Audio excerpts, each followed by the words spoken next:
असं म्हणू नका की डबल बारीमध्ये शेलाव पेटाव होणार नाही असं तुम्ही काय मनात धरू नको। 100% मी बोलणार, पण ज्या कामासाठी ज्या परमेश्वराच्या नामस्मरणासाठी आपण या ठिकाणी आलोय त्या परमेश्वराचं नामस्मरण सुरुवातीला होणं फार काळाची गरज आहे। कारण माझ्या सिंधुदुर्ग जिल्ह्यामध्ये अशी अनेक गोव आहेत सुरुवातीपासून कल्याणारी, पण आपण थोडेफार जवळपास 150 किलोमीटर आलोय।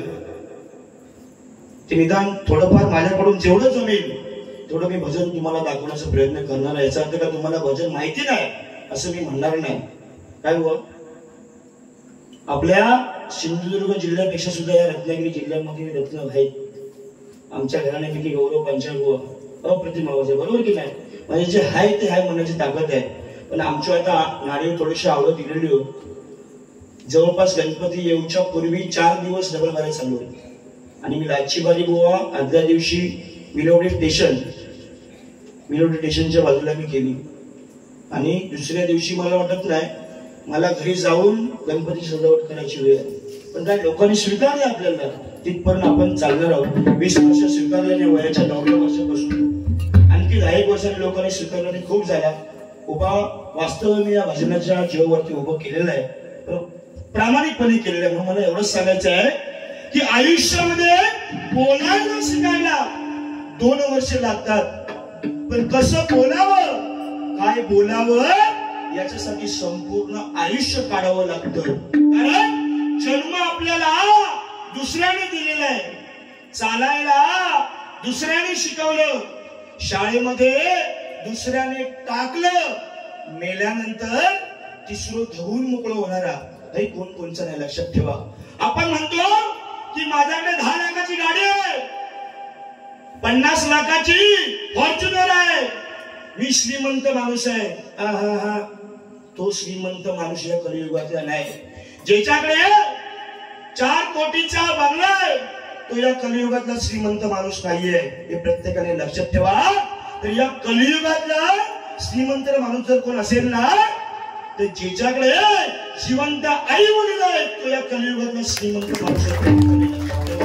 म्हणून आयुष्यामध्ये जगत असताना एक प्रामाणिकपणे सांगतोय बघा, सिंधुदुर्ग काय रत्नागिरी काय, माझं प्रामाणिकपणे मत आहे, जोपर्यंत आपले आई वडील जिवंत आहेत तोपर्यंत काशीला जाण्याची काही गरज नाही, त्या पंढरपूरला जाण्याची काही गरज नाही। लक्षात ठेवा, आपलं कर्म चांगलं असेल ना तर आयुष्यामध्ये सर्व चांगल्या गोष्टी होणार आहेत, लक्षात ठेवा। म्हणून सकाळी उठल्यानंतर एक वेळ तुम्ही तुमच्या देवाच्या पाया पडू नका, मंदिरामध्ये जाऊ नका, पण जन्मदात्या आई वडिलांनी आपल्याला जन्म दिलाय त्याच्या चरणावरती हात लावा, तुमचे दिवसभरातली सर्व कामे पुरे होतील। नाही झाली ना या पाळेकर बोला फोन लावून विचारा।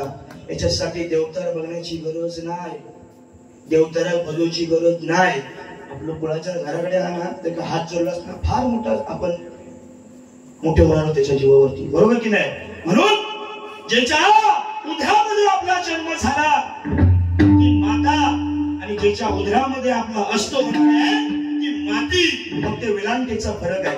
कारण पोटाशी पोट लागता स्पर्श वाटे हवा असा, पोटाशी पोट लागता स्पर्श वाटे हवा हवासा, आणि मांसाचा तुकडा दरीत फेकला तरी पदार्थ म्हणजे पांढरा। तर आईच्या दुधाची चव जगातल्या कुठल्याही पदार्थाला नाही, मायबाप बघू शकत। म्हणून एकदा आई वडिलांसाठी एकदा जोरदार करायचा आशीर्वाद, कारण ही छत्रपती शिवाजी महाराजांची भूमी आहे। कारण माझा शिवबा फक्त 50 वर्ष जगला, आज माझ्या छत्रपती शिवाजी महाराजांना जाऊन 350 वर्ष झाली, तरी सुद्धा आज प्रत्येक मराठी माणसाच्या हृदयावरती अधिराजा गाण्याचा माझा राजा तो छत्रपती शिवाजी महाराज म्हणून काय सांगतोय बघा। अरे 33 कोटी देवांची अब्जावधी मंदिरे असतात, 33 कोटी देवांची अब्जावधी मंदिरे असतात, आणि एकही मंदिर नसताना 33 कोटी लोकांच्या जन्मावरती राज्य केलं, त्यांना छत्रपती शिवाजी महाराज म्हणतात, छत्रपती शिवाजी महाराज म्हणतात। अरे छत्रपती शिवाजी महाराज की, अरे जय भवानी। कारण बुवा आपण म्हणतोय ही छत्रपती शिवाजी महाराजांची भूमी आहे, पण आज प्रत्येक मराठी माणूस आज आपल्या आरक्षणासाठी भांडतोय, बरोबर आहे की नाही?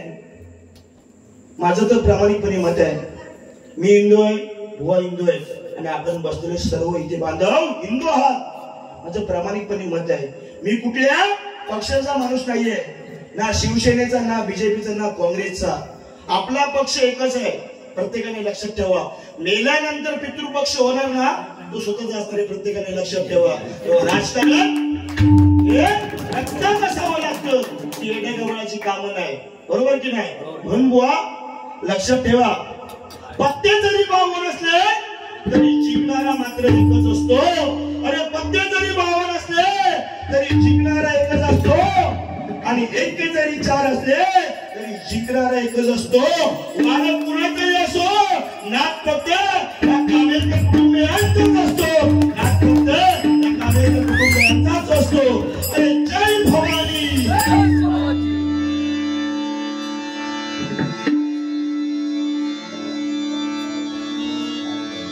कारण छत्रपती शिवाजी महाराजांच्या गाण्याने मी सुरुवात करणार आहे बुवा.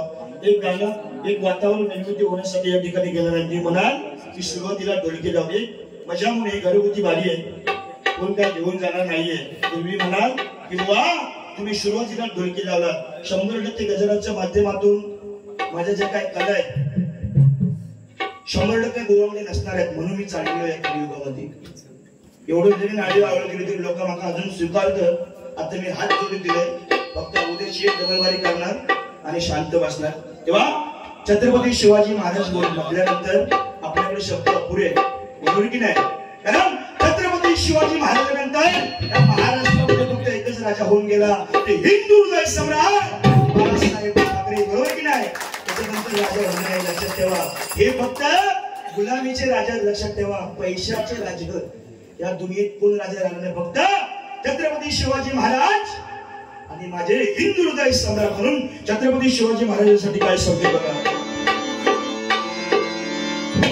शिवनेरीवर शुभ जन्मला अहो राजांचा अधिपती,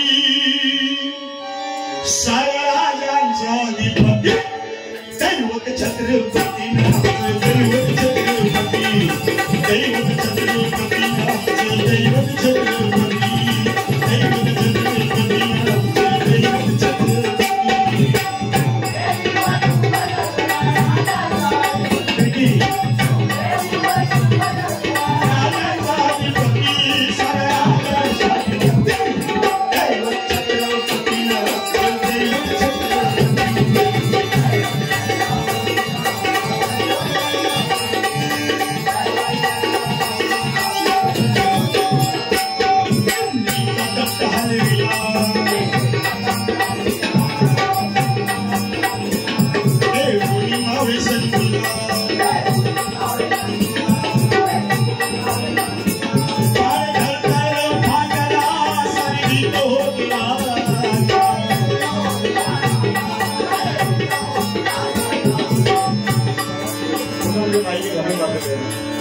सुंदरी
शिवाजी महाराज की जय भवानी. अजून सुद्धा दूर हा ठीक आहे. गजराच्या माध्यमातून शंभर Ah